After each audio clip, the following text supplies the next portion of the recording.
Voici la lecture de la Bible.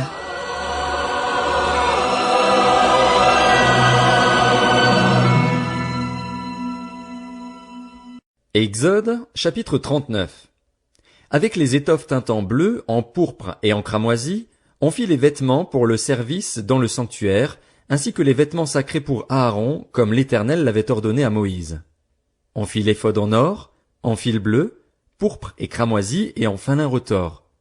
On martela des lames d'or et on les coupa en fils, que l'on entrelaça dans les étoffes teintes en bleu, en pourpre et en cramoisi et dans le fin lin, selon l'art du brodeur. On y fit des bretelles qui le reliaient, et c'est ainsi qu'il était assemblé par ses deux extrémités. L'écharpe était du même matériau que l'éphod et fixée sur lui. Elle était en or, en fil bleu, pourpre et cramoisi et en fin lin retors, comme l'Éternel l'avait ordonné à Moïse. On entoura des pierres d'onyx de monture en or et on y grava les noms des fils d'Israël, comme on grave les cachets. On les mit sur les bretelles de l'éphod en souvenir des fils d'Israël, comme l'Éternel l'avait ordonné à Moïse. On fit le pectoral selon l'art du brodeur, avec le même matériau que l'éphod, en or, en fil bleu, pourpre et cramoisi et en fin lin retors. Il était carré et on le fit double. Sa longueur et sa largeur étaient de 25 centimètres et il était double. On le garnit de 4 rangées de pierres, première rangée, une sardoine, une topaze, une émeraude, deuxième rangée, une escarboucle, un saphir, un diamant, troisième rangée, une opale, une agate, une améthyste, quatrième rangée, une chrysolite, un onyx, un jaspe. Ces pierres étaient enchâssées dans leur monture en or. Il y en avait 12, d'après les noms des fils d'Israël. Elles étaient gravées comme des cachets, chacune avec le nom de l'une des 12 tribus. On fit sur le pectoral des chaînettes en or pur, tressées en forme de cordon. On fit 2 montures en or et 2 anneaux en or, et on mit les 2 anneaux aux 2 extrémités du pectoral. On passa les 2 cordons d'or sur les 2 anneaux placés aux 2 extrémités du pectoral. On fixa par devant les bouts des 2 cordons aux 2 montures placées sur les bretelles de l'éphod. On fit encore 2 anneaux en or, que l'on mit aux 2 extrémités du pectoral, sur le bord intérieur appliqué contre l'éphod. On fit 2 autres anneaux en or, que l'on mit au bas des 2 bretelles de l'éphod, sur le devant, près de la jointure, au-dessus de l'écharpe de l'éphod. On attacha le pectoral par ces anneaux aux anneaux de l'éphod avec un cordon bleu, afin que le pectoral soit au-dessus de l'écharpe de l'éphod et qu'il ne puisse pas se séparer de l'éphod, comme l'Éternel l'avait ordonné à Moïse. On fit la robe de l'éphod entièrement tissée d'étoffe bleue. Au milieu de la robe, il y avait une ouverture comme l'encolure d'un habit en cuir, et cette ouverture était tourlée tout autour afin que la robe ne se déchire pas. On mit sur la bordure de la robe des grenades de couleur bleue, pourpre et cramoisi, en fil retors. On fit des clochettes en or pur et on les mit entre les grenades sur tout le tour de la bordure de la robe, on les intercala entre les grenades. Une clochette et une grenade, une clochette et une grenade, sur tout le tour de la bordure de la robe destinée au service, comme l'Éternel l'avait ordonné à Moïse. On fit les tuniques tissées en fin lin pour Aaron et pour ses fils. On fit aussi la tiare en fin lin et les coiffes en fin lin pour marquer l'honneur de leur rang, les caleçons en lin, en fin lin retors, la ceinture en fin lin retors brodée et de couleur bleue, pourpre et cramoisi, comme l'Éternel l'avait ordonné à Moïse. On fit la lame, le diadème sacré, en or pur, et l'on y écrivit, comme on grave un cachet, Sainteté à l'Éternel. On l'attacha avec un cordon bleu en haut de la tiare, comme l'Éternel l'avait ordonné à Moïse. C'est ainsi que l'on mena à terme tous les travaux du tabernacle, de la tente de la rencontre. Les Israélites firent tout ce que l'Éternel avait ordonné à Moïse, ils s'y conformèrent exactement.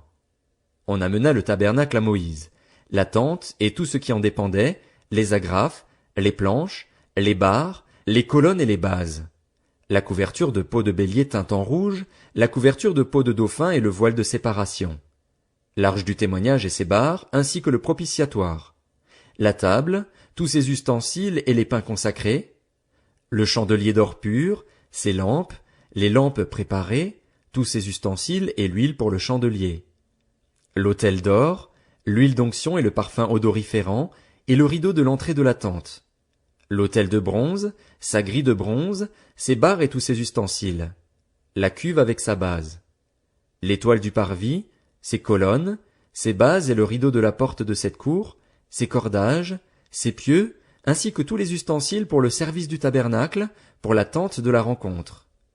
Les vêtements de service pour le sanctuaire, les vêtements sacrés pour le grand prêtre Aaron et ceux de ses fils pour leur fonction en tant que prêtres. Les Israélites firent tous ces travaux en se conformant à tous les ordres que l'Éternel avait donnés à Moïse. Moïse examina tout le travail et vit qu'il l'avait fait comme l'Éternel l'avait ordonné. Il l'avait fait exactement ainsi.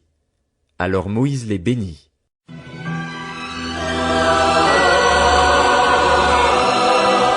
C'était la lecture de la Bible.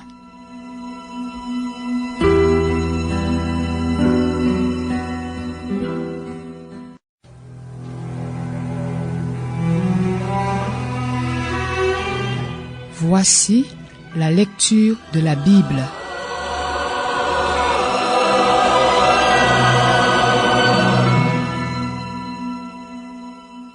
Exode, chapitre 40. L'Éternel dit à Moïse, « Le premier jour du premier mois, tu dresseras le tabernacle, la tente de la rencontre. Tu y placeras l'arche du témoignage et tu cacheras l'arche avec le voile. Tu apporteras la table et tu la disposeras en ordre. Tu apporteras le chandelier et tu en arrangeras les lampes. Tu placeras l'autel d'or pour le parfum devant l'arche du témoignage et tu mettras le rideau à l'entrée du tabernacle. Tu placeras l'autel des holocaustes devant l'entrée du tabernacle, de la tente de la rencontre. Tu placeras la cuve entre la tente de la rencontre et l'autel, et tu y mettras de l'eau. Tu placeras le parvis autour, et tu mettras le rideau à la porte de cette cour. Tu prendras l'huile d'onction, et tu en verseras sur le tabernacle et tout ce qu'il contient. Tu le consacreras avec tous ses ustensiles, et il sera saint. Tu verseras de l'huile sur l'autel des holocaustes et tous ses ustensiles. Tu consacreras l'autel, et l'autel sera très saint. Tu verseras de l'huile sur la cuve avec sa base, et tu la consacreras. Tu feras avancer Aaron et ses fils vers l'entrée de la tente de la rencontre, et tu les laveras avec de l'eau. Tu habilleras Aaron des vêtements sacrés, tu verseras de l'huile sur lui, et tu le consacreras pour qu'il soit à mon service en tant que prêtre. Tu feras approcher ses fils, tu les habilleras des tuniques, et tu les consacreras par onction, comme tu l'auras fait pour leur père, pour qu'ils soient à mon service en tant que prêtre. Cette onction leur assurera à perpétuité l'exercice de la fonction de prêtre au fil des générations. Moïse se conforma à tout ce que l'Éternel lui avait ordonné, c'est exactement ainsi qu'il agit. Le premier jour du premier mois de la 2e année, après leur sortie d'Égypte, le tabernacle fut dressé. Moïse dressa le tabernacle, il posa ses bases, plaça les planches et les barres et éleva les colonnes. Il étendit la tenture sur le tabernacle et mit sa couverture par-dessus, comme l'Éternel le lui avait ordonné. Il prit le témoignage et le plaça dans l'arche. Il mit les barres à l'arche et posa le propitiatoire sur l'arche. Puis il apporta l'arche dans le tabernacle, mit le voile de séparation et cacha ainsi l'arche du témoignage, comme l'Éternel le lui avait ordonné. Il plaça la table dans la tente de la rencontre, du côté nord du tabernacle, devant le voile, et il y déposa les pains en ordre devant l'Éternel, comme l'Éternel le lui avait ordonné. Il plaça le chandelier dans la tente de la rencontre, en face de la table, du côté sud du tabernacle, et il arrangea ses lampes devant l'Éternel, comme l'Éternel le lui avait ordonné. Il plaça l'autel d'or dans la tente de la rencontre, devant le voile, et il y fit brûler le parfum odoriférant, comme l'Éternel le lui avait ordonné. Ensuite il plaça le rideau à l'entrée du tabernacle.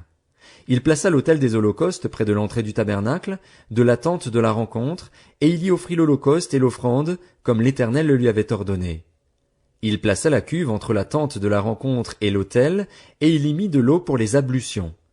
Moïse, Aaron et ses fils s'y lavèrent les mains et les pieds. Lorsqu'ils entrèrent dans la tente de la rencontre et qu'ils s'approchèrent de l'autel, ils se lavèrent, comme l'Éternel l'avait ordonné à Moïse. Enfin, il dressa le parvis autour du tabernacle et de l'autel, et il mit le rideau à la porte de cette cour. C'est ainsi que Moïse mit un terme aux travaux. Alors la nuée couvrit la tente de la rencontre et la gloire de l'Éternel remplit le tabernacle.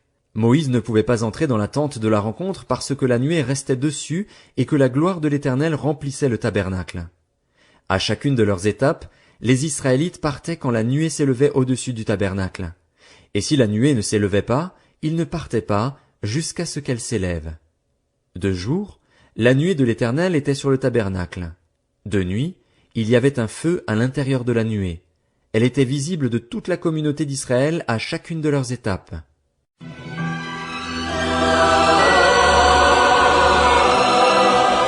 C'était la lecture de la Bible.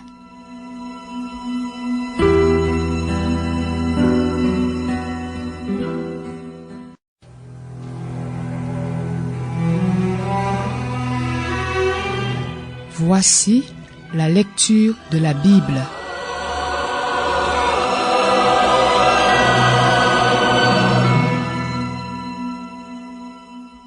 Lévitique, chapitre 1. L'Éternel appela Moïse.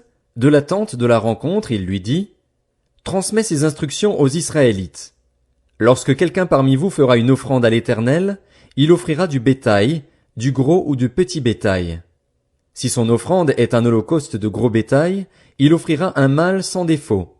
Il l'offrira à l'entrée de la tente de la rencontre, devant l'Éternel, pour obtenir sa faveur. Il posera sa main sur la tête de l'holocauste, qui sera accepté de l'Éternel pour lui servir d'expiation. Il égorgera le veau devant l'Éternel et les prêtres, les descendants d'Aaron, offriront le sang et le verseront sur tout le pourtour de l'autel qui est à l'entrée de la tente de la rencontre. Il enlèvera la peau de l'holocauste et le coupera en morceaux. Les descendants du prêtre Aaron mettront du feu sur l'autel et arrangeront du bois sur le feu. Les prêtres, les descendants d'Aaron, poseront les morceaux, la tête et la graisse sur le bois en feu placé sur l'autel. Il lavera les entrailles et les pattes avec de l'eau. Le prêtre brûlera toute l'offrande sur l'autel. C'est un holocauste, un sacrifice brûlé au feu dont l'odeur est agréable à l'Éternel. Si son offrande est un holocauste de petit bétail, d'agneau ou de chevreau, il offrira un mâle sans défaut. Il l'égorgera du côté nord de l'autel, devant l'Éternel. Les prêtres, les descendants d'Aaron, en verseront le sang sur tout le pourtour de l'autel. Il le coupera en morceaux et le prêtre les posera, avec la tête et la graisse, sur le bois mis au feu sur l'autel. Il lavera les entrailles et les pattes avec de l'eau, et le prêtre sacrifiera le tout, il brûlera l'offrande sur l'autel. C'est un holocauste, un sacrifice brûlé au feu dont l'odeur est agréable à l'Éternel. Si son offrande à l'Éternel est un holocauste d'oiseaux, il offrira des tourterelles ou de jeunes pigeons. Le prêtre sacrifiera l'oiseau sur l'autel. Il lui ouvrira la tête avec l'ongle, la brûlera sur l'autel et versera le sang contre un côté de l'autel. Il enlèvera le jabot avec ses plumes et le jettera près de l'autel, vers l'est, à l'endroit où l'on met les cendres. Il le déchirera par les ailes, sans les détacher. Le prêtre brûlera l'oiseau sur l'autel, sur le bois mis au feu. C'est un holocauste, un sacrifice brûlé au feu dont l'odeur est agréable à l'Éternel.